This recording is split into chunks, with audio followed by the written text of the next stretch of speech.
दोस्तों, आज मैं आपके लिए बेस्ट हिंदी लव स्टोरीज लेकर आया हूँ। मुझे आशा है कि आप सभी को यह लव स्टोरीज बहुत पसंद आएगी। तो बिना देर किए इसे पढ़ना शुरू करते हैं। यह लव स्टोरी की है जब मैं शहर के एक प्राइवेट स्कूल मेरे पिताजी बैंक मैनेजर और मेरी माँ घर संभालती थी। हमारे परिवार में केवल 4 ही सदस्य थे। मुझसे छोटी मेरी एक बहन थी जो मेरे साथ ही पढ़ने जाती थी। मेरा स्कूल का पहला दिन था। जब मैं स्कूल पहुंचता हूं तो सामने से एक लड़की आती हुई दिखाई देती है। वह लड़की स्कूल ड्रेस के बावजूद भी बहुत ही सुंदर दिखाई दे रही थी। आंखों में काजल, होठों पर थोड़े लाल रंग की लिपस्टिक लगाए हुए सामने से आ रही थी। मैं उसे देखते ही रह गया क्योंकि सुबह का समय था और सूर्य की किरणें उसके काले घुंघराले बालों पर पड़ रही थी तो बाल ऐसे चमक रहे थे जैसे सोने की परत चढ़ी हुई हो। वह लड़की मेरी बगल से निकलकर मेरी ही क्लास के अंदर चली जाती है। थोड़ी देर बाद मैं भी क्लास के अंदर चला जाता हूँ। टीचर आने के बाद प्रेजेंट होने लगती है, तब मुझे पता चलता है कि उसका नाम निधि है। टीचर सामने पढ़ा रही थी, लेकिन मेरा पूरा ध्यान सिर्फ निधि पर जा रहा था। मैं पूरी तरह से उसके ख्यालों में खोया हुआ था। तभी अचानक टीचर मुझे खड़ा कर देती है और पढ़ाई गई सवाल के बारे में पूछती हैं। मैं उस सवाल के बारे में टीचर से मना कर देता हूं कि मेरा ध्यान नहीं था। ध्यान नहीं होने की वजह से मैं टीचर से माफी मांग लेता हूं। टीचर पहली गलती समझकर मुझे बिठा देती है। थोड़ी देर बाद टीचर फिर से पढ़ाने लगती हैं, लेकिन अब की बार मैं सामने भी देख रहा था और कभी कभी निधि की तरफ देख लेता था। अगले दिन उसी समय पर मैं स्कूल पहुंच जाता हूं और निधि के आने का इंतजार करता हूं। थोड़ी देर बाद निधि भी स्कूल पहुंच जाती हैं। निधि मेरे आगे आगे चल रही थी और मैं निधि के पीछे उसे देखते हुए जा रहा था। सच कहूं तो निधि जितनी आगे से खूबसूरत दिख रही थी, उससे 2 गुना ज्यादा तो उसकी कमर मुझे पागल बना रही थी। निधि क्लास के अंदर घुस जाती है और मैं भी पीछे वाले गेट से क्लास के अंदर चला जाता हूँ। उस समय पूरी क्लास के अंदर सिर्फ हम दोनों ही थे। निधि अपनी टेबल पर बैठी हुई थी और मैं पीछे खड़ा होकर निधि को देख रहा था। लगातार 5 मिनट तक निधि को देखता रहा और सोच रहा था, निधि जैसी गर्लफ्रेंड हो तो जीवन जीने का मजा ही कुछ और है। इतने में ही अचानक निधि मेरी ओर देखने लगती है तो मैं निधि को देखते ही वहां से निकल जाता हूँ। सभी स्टूडेंट के आ जाने के बाद मैं भी वापस क्लास में चला जाता हूँ। मैं चुपचाप जाकर अपनी टेबल पर बैठ गया। आज मैं निधि की तरफ बिल्कुल भी नहीं देख रहा था क्योंकि निधि ने मुझे पीछे से देखते हुए देख लिया था।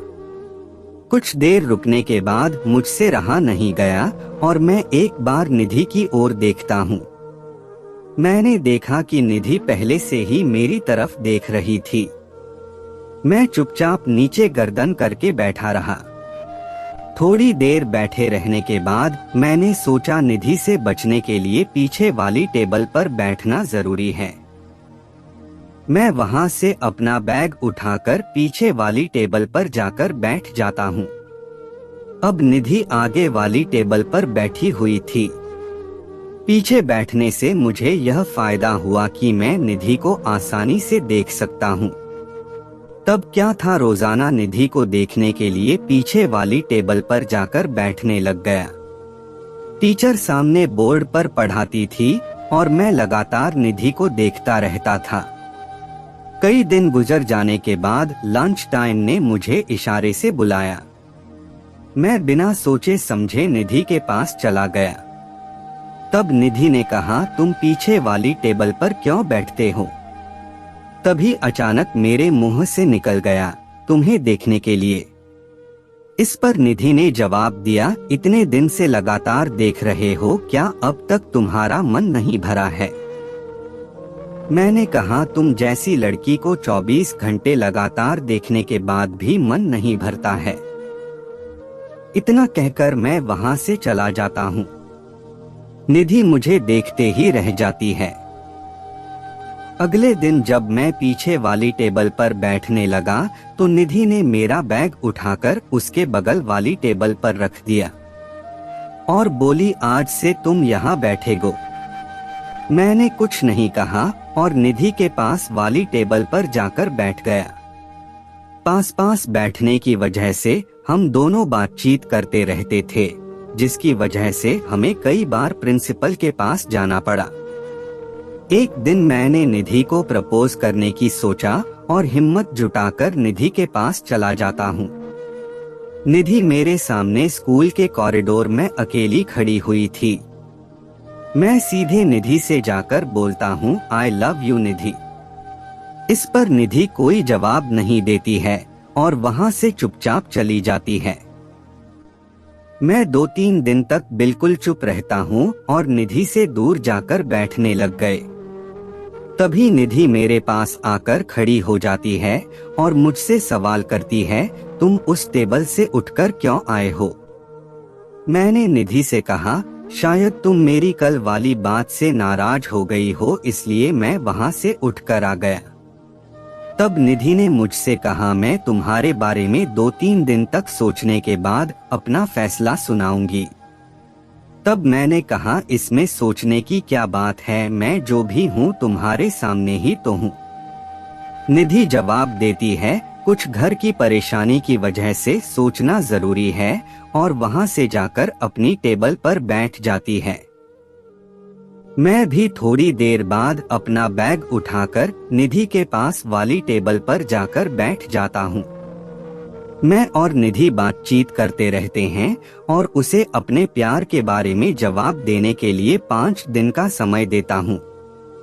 धीरे धीरे 5 दिन गुजर गए और उस दिन मुझे निधि की जवाब का इंतजार था।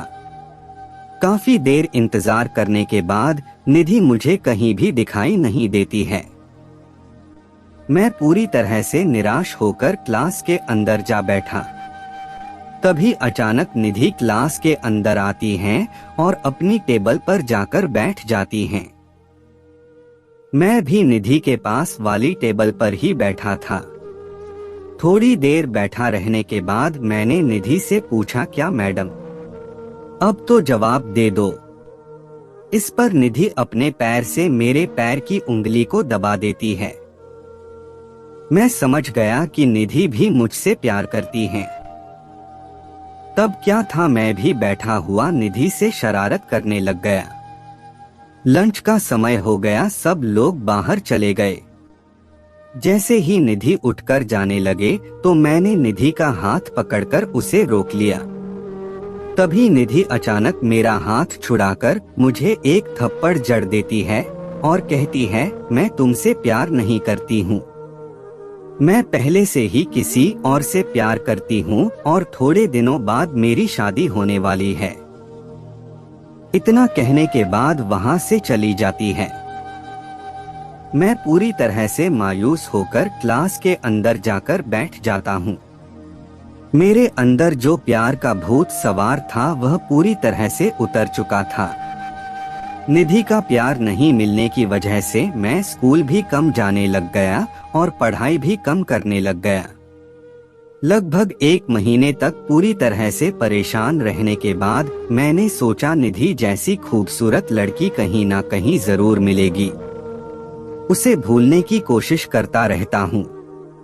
इधर मैंने स्कूल जाना छोड़ दिया था क्योंकि मुझे पता था अगर मैं स्कूल चला गया तो मुझे निधि दिखाई देगी और उसे देखते ही यादें ताज़ा हो जाएगी। निधि के प्यार को पाने के लिए मेरी पढ़ाई का 1 साल पूरी तरह से खराब हो गया। फिर मैंने सोचा, जो किस्मत में नहीं था उसके लिए कैसा रोना।